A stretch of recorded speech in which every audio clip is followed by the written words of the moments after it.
Yeah, obviously great physical team, and great physical game by them. I thought we did a great job competing at a high level. I thought they made us kind of play a different way in the paint than we have been previously used to, which was good for us. I think it's an experience that we're going to love and look back on the season and enjoy it. Right now it hurts, it stings, and I think we understand what we need to continue to do to make our progress go and make our process improve. So, obviously a good experience for us, and we can get back at it next week. CJ, what do you think changed after the first 25 minutes where you guys were fighting and then they kind of pulled away? I always do, we just kept fighting. We kept fighting. Sometimes stuff doesn't go your way, so it's the name of the game. Basketball's game runs, so we just keep working, just keep finding ourselves, and keep playing the best basketball we can. CJ, what was it like to play in Madison Square Garden in front of the crowd there? It was fun for a little second, until it was over. Anything else for the players?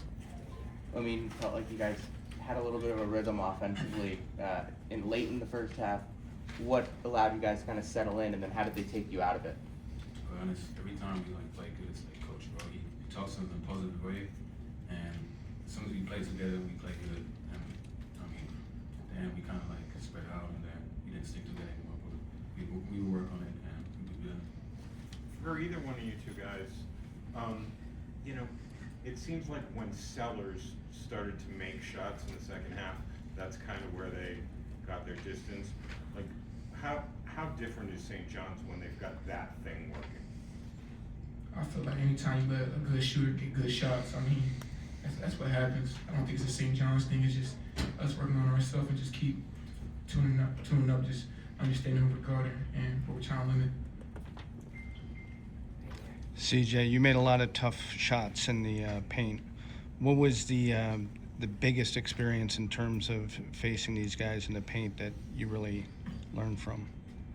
I think coaches preach patience. So as far as that's just going to the paint with confidence and not, just getting down there playing a Big East team with a lot of physicality, a lot of size, just sticking to our strengths, just understanding that, we're very capable of being on the floor with them and to play at a high level. So I think that's just something we just learn from and just keep building on. Next question for the players right here. Lamin, what do you think is going to be part of that learning experience and reflection for you that Coach was talking about coming off of today? I mean, we just gotta stick together, and then we gonna play better. That's how I feel like it. Okay. Malcolm, you guys ready to join me on that?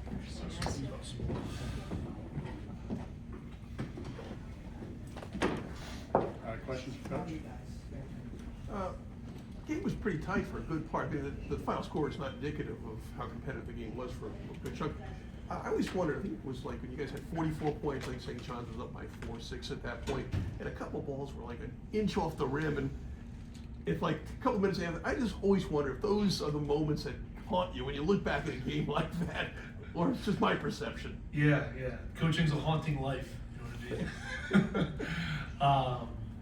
A big piece to me as well, playing in these games and winning so many when I played at Richmond, our first halves we were able to stack it together. But I had to experience that in a lot of negative ways first, where we couldn't do this. I'm so proud of our guys because the fact that I can coach them on that part of it. Hey, we should have been up more in the first half.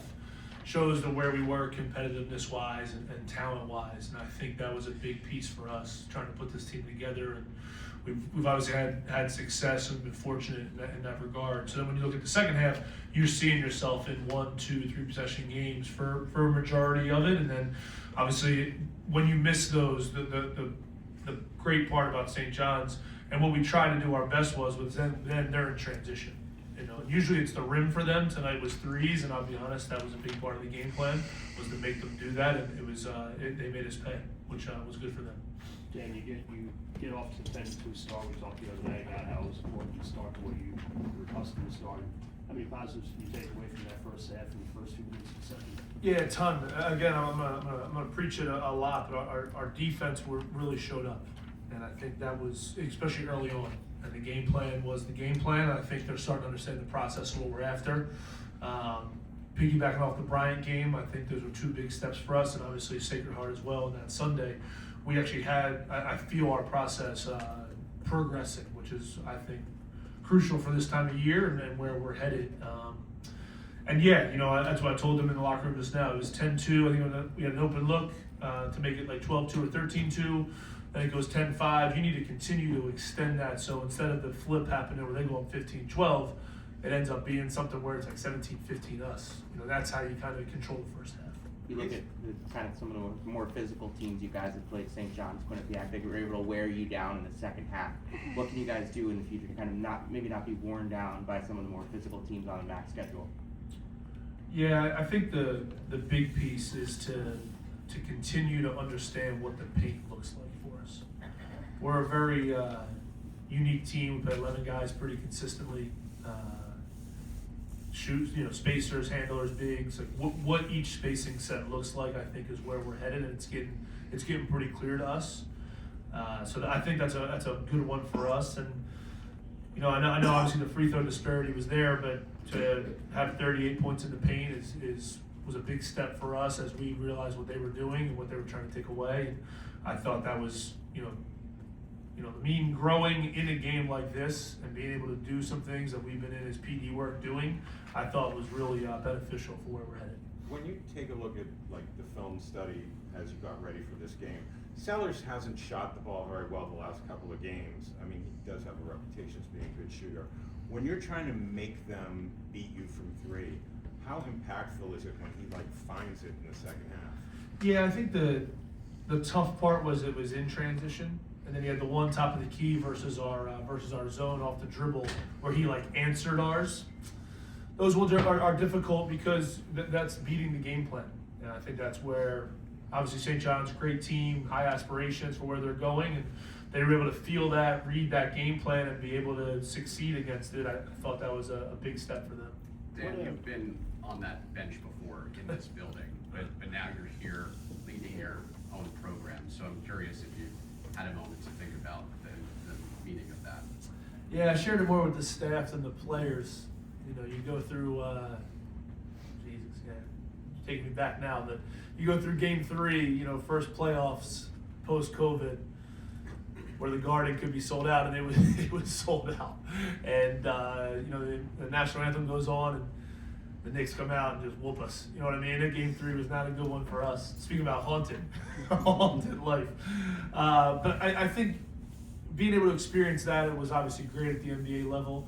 And then being able to feel the Garden with Iona and with St. John's, that's something we need to continue to do. I know Coach Patino talked about it. He talked with me about it as well. We want to continue this thing and have this holiday game happen. I see we got the 15,803. I think that's doable for the future. I'm hopeful that they continue to answer our call when we do that. We love it. It's a great experience for our guys, our university. And for where we're after as our university's growing, for me to be able to lead or be a part of the leadership group of where this place is going, I feel so fortunate to be able to step on that floor. I'm so grateful for the opportunity consistently in this building specifically, because it's a special one. And I hope we just continue to get more bites at the apple to be here.